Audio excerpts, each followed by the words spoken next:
Закир Фарид, заместитель председателя Секретарского общественного центра город Казань. В декабре 2010 года Государственная Дума Российской Федерации приняла закон о номер 431-281/5. По этому закону республикам в составе Российской Федерации запрещается именовать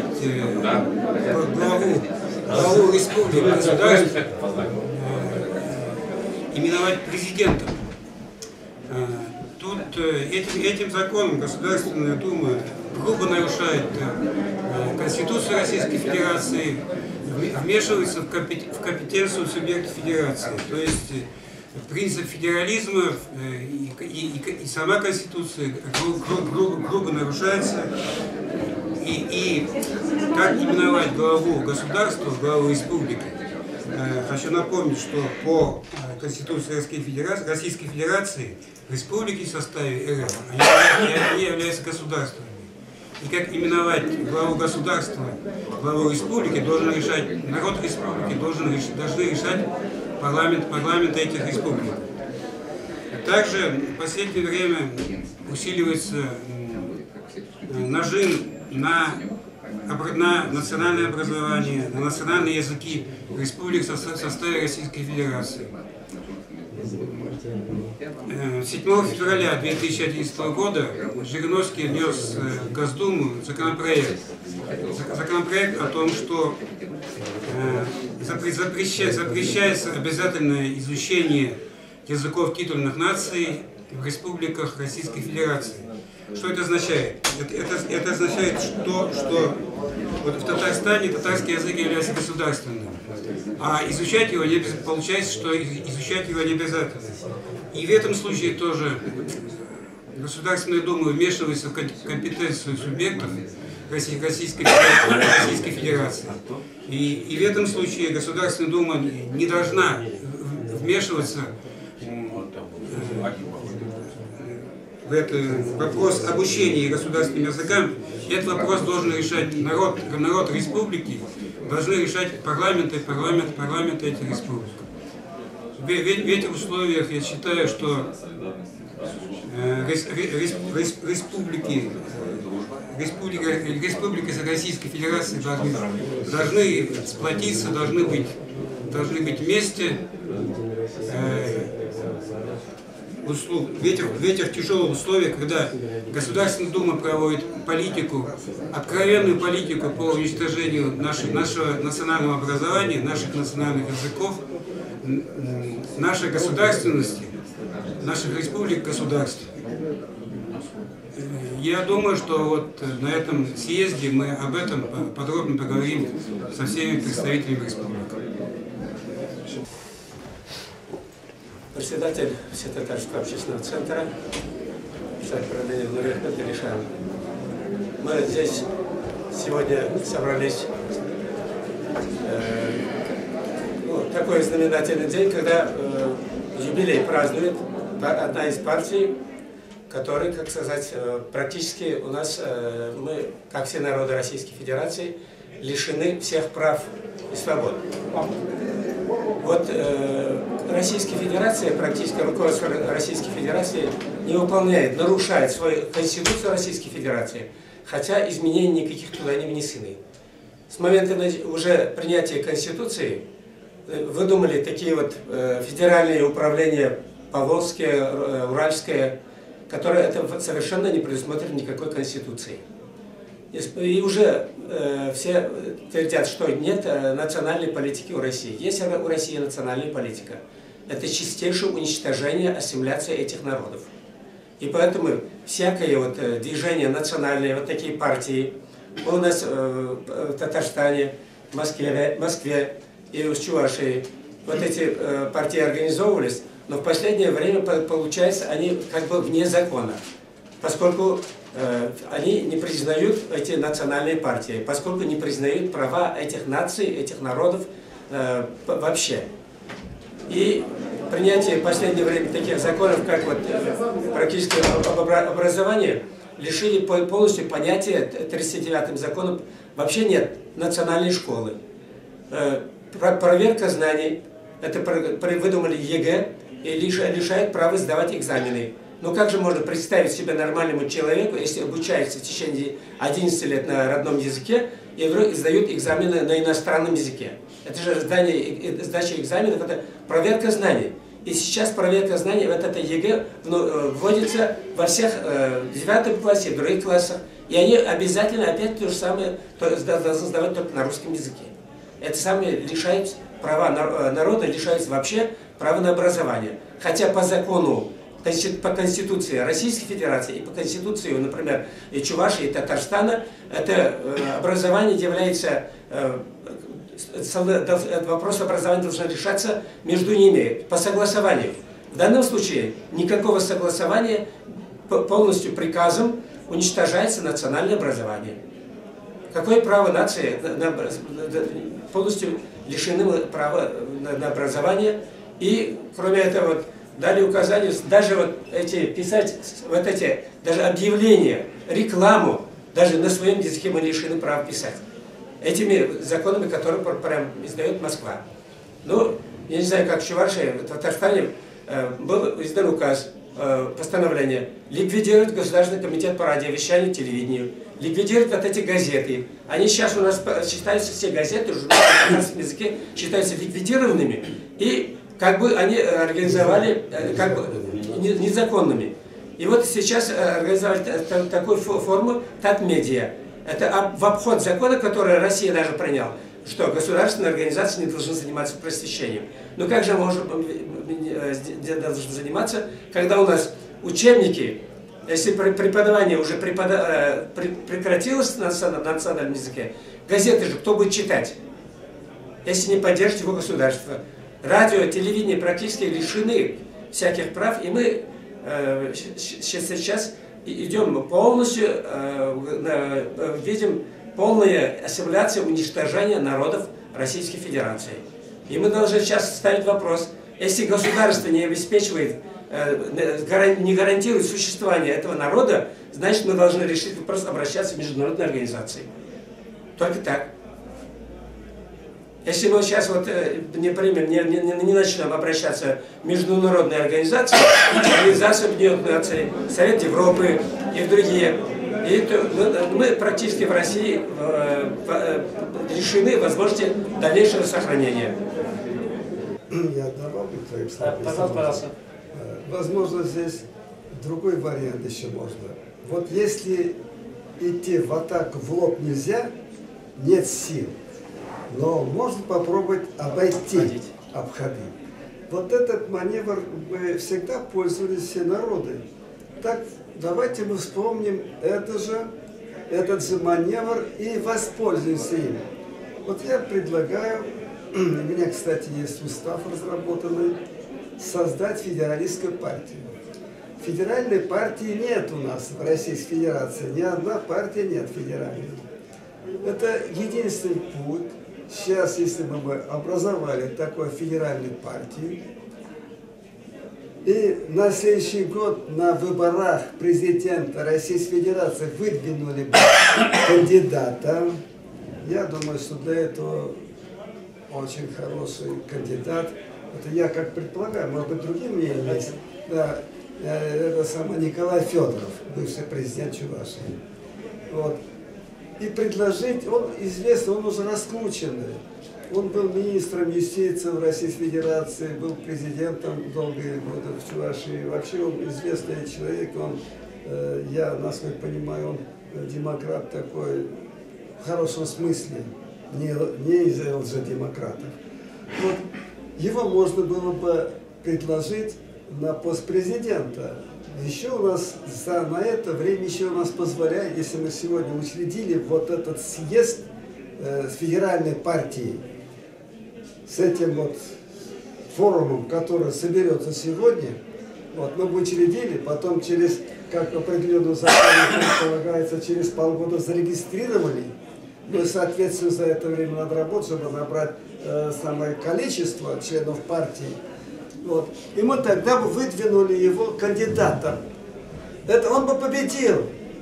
Я уверен в этом, он победил. И за него проголосовали бы все народы их, кажется, мало вроде как, народов много, а по количеству мало.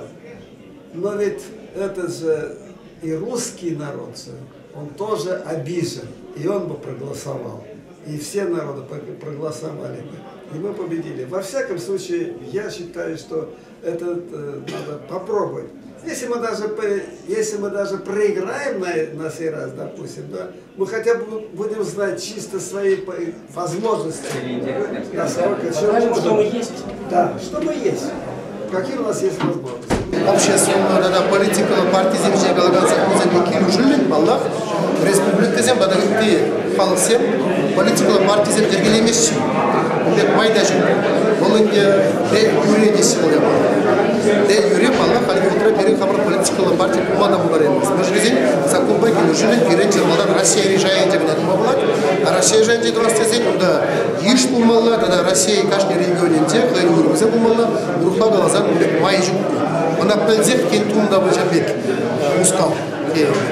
А де-факто, ебір күлбірек ішілетпір, ебір чомырданны, ебір хамырын шумсынжет парынман, пирен түллезем шавземек, жанда бұзан зем күлбірек бұрнышланес. Ебін дүрген емде келеместі. Меня зовут Уразова Насия Мухамеджановна, кандидат филологических наук, город Тюмень, представитель татарской общественности, сибирских татар.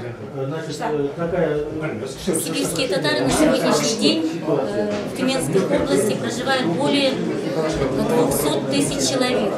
Но сибирские татары не являются, вернее, они не числятся в списках коренных народов или в списках малочисленных народов Сибири и Дальнего Востока.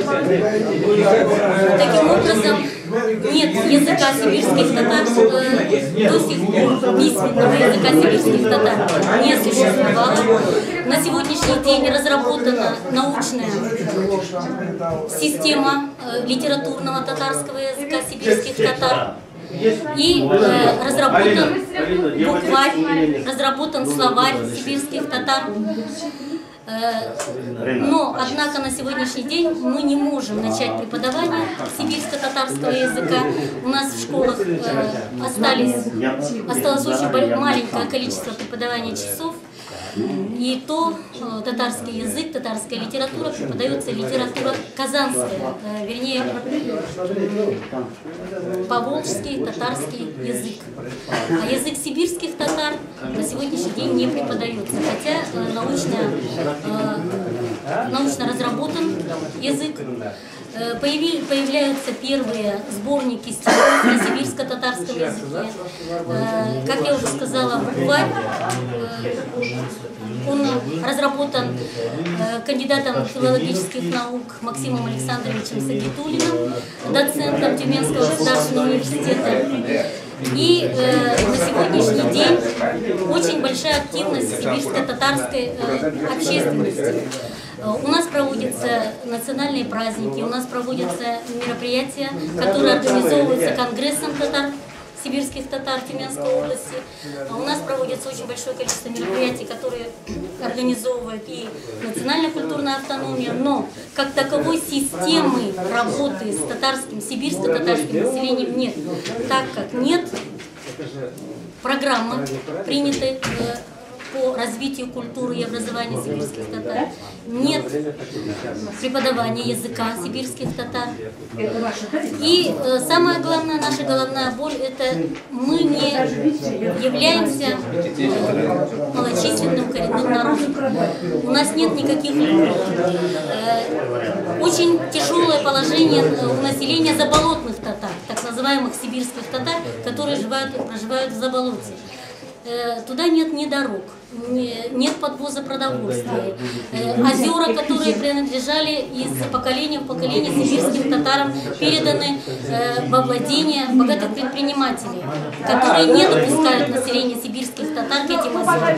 А из века в век сибирские татары заболотные жили только за счет промысла рыболовного и охотничьего. К этим промысловым землям сейчас практически нет подхода, потому как эти земли тоже перекупаются, покупаются частными владельцами. Таким образом, положение в системе природопользования сибирских татар, положение в хозяйственной жизни, положение в культуре, образовании сибирских татар на сегодняшний день очень печально.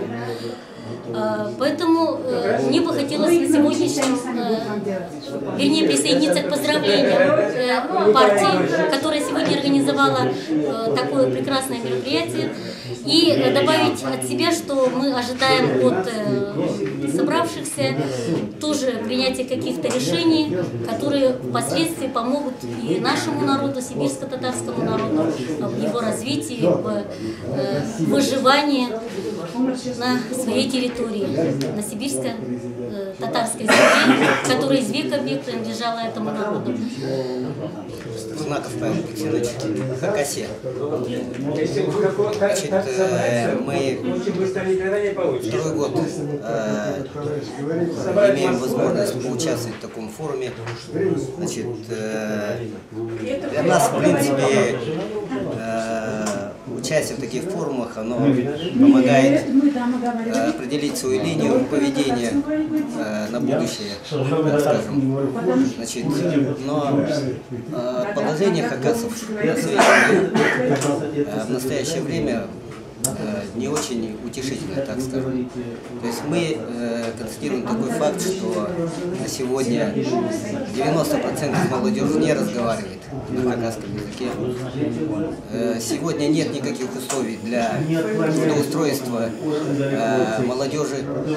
Сегодня нет никаких условий для занятия населением традиционными видами хозяйства на своей земле.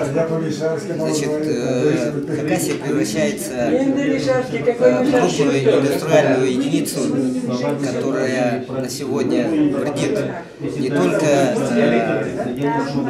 народу как таковому, но и уничтожает исконную среду обитания хакасов.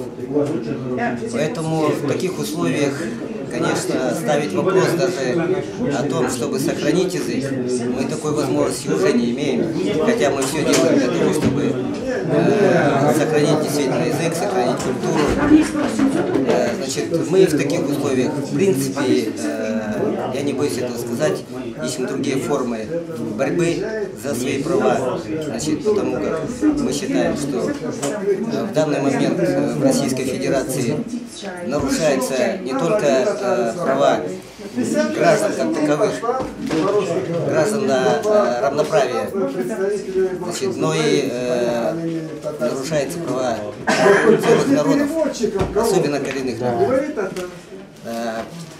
Вот, в первую очередь это, наверное, является следствием того, что до настоящего времени в Российской Федерации нет закона о коренных народах Российской Федерации, где могли быть оговорены как статус самого коренного народа, так и его права и возможности в плане развития языка, культуры, исконной среды обитания, например. Значит, пользование территориями своими. Значит, вот нет самого главного закона сегодня. Поэтому, к примеру, взять сибирских татар, они сегодня вообще выпали из списка коренных народов, да, и вообще из истории России как таковой. Да. Значит, хотя 200 тысяч человек у нас, порядка 70-80 тысяч на сегодня осталось хакасов, значит, сибирских татар 200 тысяч человек. Но я считаю, что потеря такого количества представителей коренных народов, оно неблагоприятно будет влиять вообще на ситуацию в России, потому как все-таки состав России, состав населения говорит о том, что большинство все-таки населения Российской Федерации это представители коренных народов. Соответственно, мы вправе говорить о том, чтобы соблюдались наши права, соблюдались международные пакты по части как раз, значит, прав коренных народов. И мы считаем, что только в этом случае, при равноправии всех народов, проживающих на территории Российской Федерации, возможно нормальное развитие как таковой Российской Федерации. Если смотреть сейчас на ту ситуацию, которая сейчас складывается в Российской Федерации, мы, хакасы, не видим себя в будущей истории Российской Федерации. Потому как, в принципе, нам пути перекрывают по всем направлениям. Поэтому вот участие в этих форумах, оно как раз позволяет найти какую-то уверенность в том, что мы все-таки найдем какие-то варианты. Но я вам сразу говорю, что значит, мы не сидим на месте, мы ищем пути. И эти пути, может быть, не очень, так скажем, не очень будут радикальными, да, но то, что они будут однозначно направлены на выживание, это будет однозначно. То есть мы ищем эти формы. Мы готовы предложить другим коренным народам обсудить эту тему. Соответственно, мы поучаствуем в форуме, послушаем. И желали бы предложить свои варианты как раз выхода из такой ситуации. Я, например, как юрист, практикующий юрист, я по части законодательства Российской Федерации вижу только тупик. Почему? Потому как ни одного законодательного акта, который бы реально отражал бы интересы коренных народов, нет на сегодня в Российской Федерации. Кроме, естественно, прав коренных народов. Но там другая ситуация. Вообще речь идет о том, что эти народы могут исчезнуть из истории планеты просто. Поэтому, может быть, в отношении этих народов там что-то и делается. Хотя я, значит, с нами соседствует такой народ, как шорцы, тоже малочисленный коренной народ. Они частично проживают у нас на территории Хакасии. И я сейчас занимаюсь проблемами как раз взаимодействия с коренными с шорцами. Значит, ничего в отношении этих представителей ничего не сделано совершенно.